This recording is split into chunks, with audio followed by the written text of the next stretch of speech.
Hey guys, Mark Holmes here with my day job. And as always, I want to thank you guys for watching, commenting, subscribing, and being part of our channel. We're almost up to 1,000 subscribers, and I appreciate that. Once we get over to 1,000, we'll actually be live streaming on this channel while we're actually working on projects and things. And of course, you see me at the little dust here.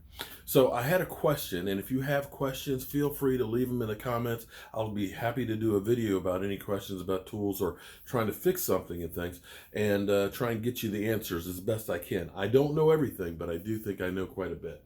So the question that was asked was about sanders, okay? You know, I've been around for a long time, and sanding has really evolved. In fact, tools in general have evolved. I mean, when I first started working, we actually nailed drywall in. And as far as cordless tools, the first ones that came out were those green Makias with the real big block battery and stuff. Not a whole lot of power, not variable speed, but these tools have come a long way.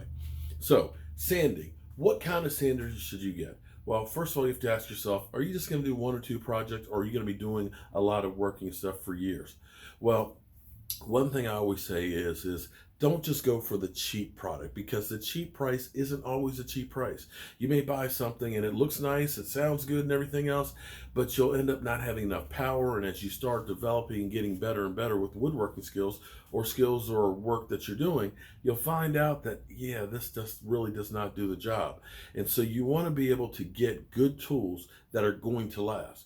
A lot of times you'll buy a cordless drill and say, hey, that's a $59 drill, man, I'll buy that, that's great. And it dies 3 weeks later, where you could have spent $100 for it and had one that would last 3 times as much. So the cheapest price isn't the cheapest price. Now, when I grew up, we were basically sanding everything by hand in shop class. Literally, here's a piece of sandpaper, here's a block, start sanding it. Which of course does work. I mean, it does work. And to think, when they used to make moldings and things back in the day, they made all that molding by hand with hand planes that had profiles on it. But today things are getting better. One of the first sanders that I remember actually having were these kind, which are basically, you take a sheet of paper, sandpaper, and you get 4 squares out of it, and it basically bends open, jaws that hold it. What this thing does is basically it vibrates, which it's very slow.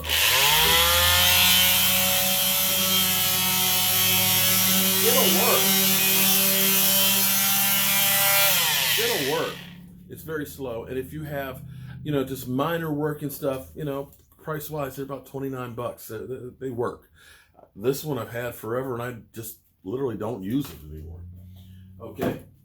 Then it also depends on what type of work you're doing. The next thing that came out was really big, was actually having belt sanders.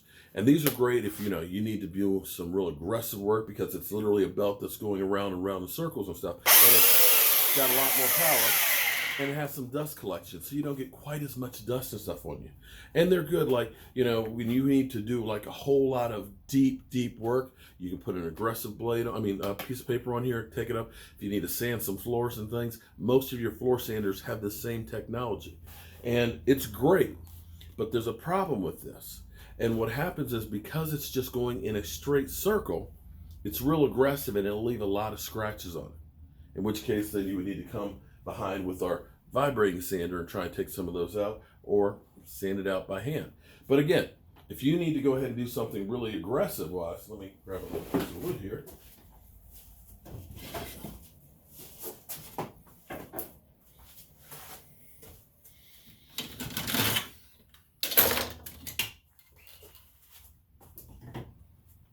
You need to really take some stuff off in a hurry.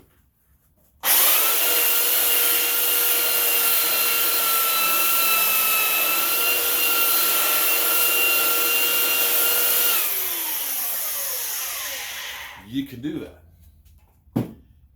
And when you're working with plywood, the veneers on it are so thin that if you use a belt sander on it, it's literally going to destroy it. You're going to end up being into the underlayers, which is popular. And if you had maple or cherry or mahogany or something you want to show, and you sand through to that, well, you're kind of screwed. So that's a little too aggressive.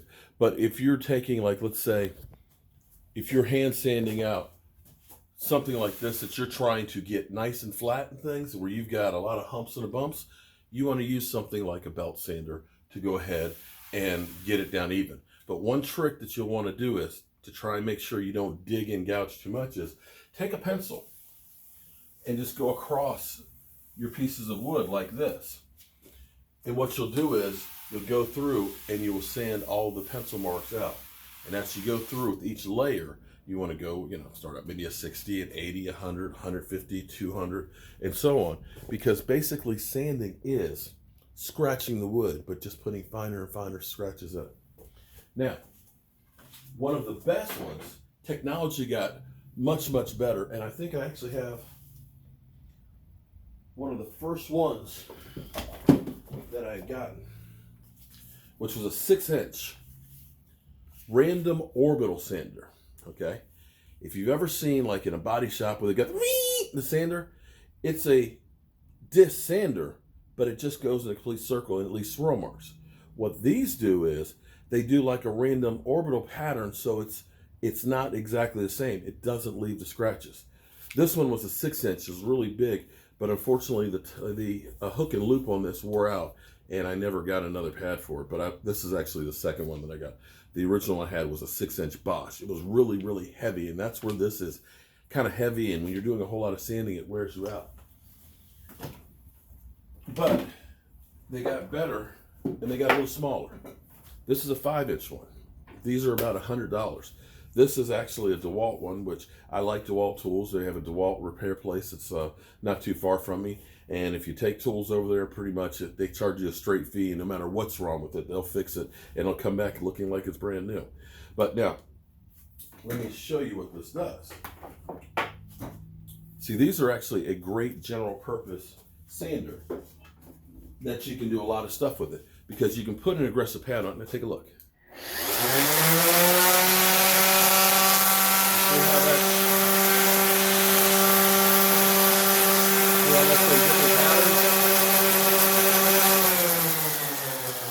See how that's in different patterns? So you don't get all the scratches. But when you go through and you sand something,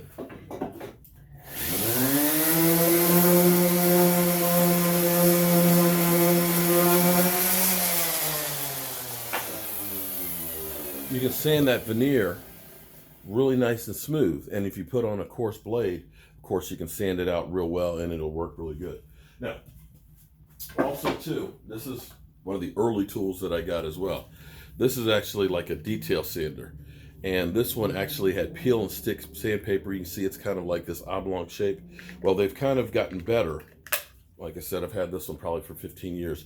Kind of bulky, Porter cable one. I don't have the attachment for this one, but see, this is where tools have gotten to be great. This is actually a 60-volt battery here, which you don't need a 60 volt. You can actually use the 18 volt one, which is a lot lighter. But this tool is also a cutter. You take this off, and this is like a universal piece. So you can use any of the different attachments. So you can use different saw blades and stuff on there, but they actually have a detail sander.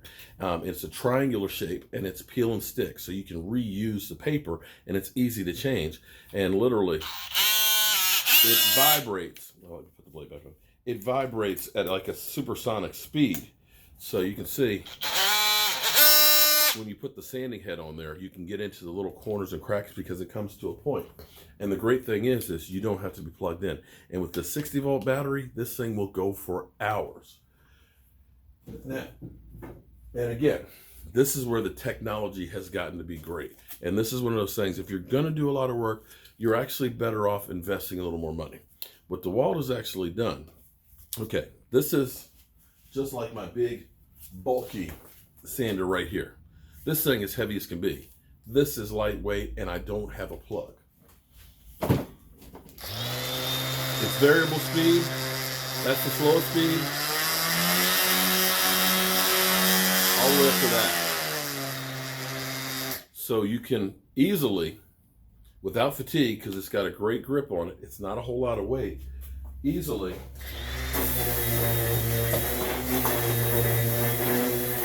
do real light sanding or turn it up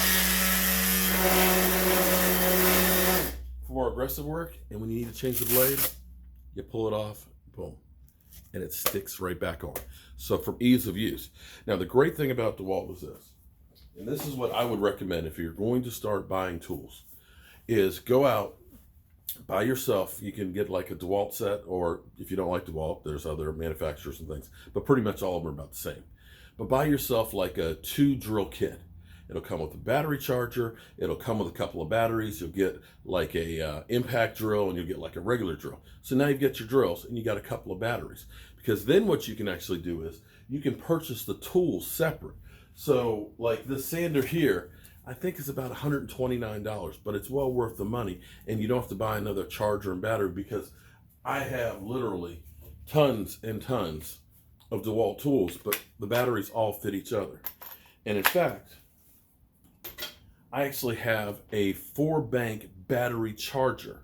So I can put 4 batteries on there and things, and it's great because I could charge multiple batteries. But on top of it, it's actually really, really cool, because if I take these 60-volt batteries, it's got a switch on it that I can flick. And when you flick that switch, instead of it being a charger, it's a generator that doesn't make noise. And I have actually taken those 60-volt batteries, and I have run a 65-inch TV for 3 hours with those batteries. So if you have a bit of an emergency, you got the batteries. Hey, I can at least keep my refrigerator. They say it will keep a refrigerator running for 2 days. I don't know that for sure. I haven't had that situation, but you've got some extra power. And one other good thing too about these tools as well that I love is, see, look at that. They have their own built-in light. So you can actually see when you're working up underneath something, they have lighting. When you're up in the attic and trying to screw some stuff on there, that helped work. So hopefully that's answered some questions. I do have other sanders because I do a lot of production work. For example, over here is a belt sander. In fact, let me take you over here. Come on over here. In fact, because I do a lot of production work and things, you know, sanding by hand gets to be kind of tedious. So I actually have this is known as an edge sander. This is a 90-inch belt that's on here that I can take a long piece, sand the edges, clean as a whistle. I can adjust the tabletop so it's at a little bit different of an angle so I don't get the scratches. And I also have this machine, which is dusty as can be right now, which is a thickness sander. So when I sanded that big piece of wood over there, it actually goes in on a conveyor belt and sands it completely flat. So that's kind of some of the things that you can do with different equipment, and depending on what your need is, you have different stuff. Hopefully that answers your question, and hopefully you keep on with the questions.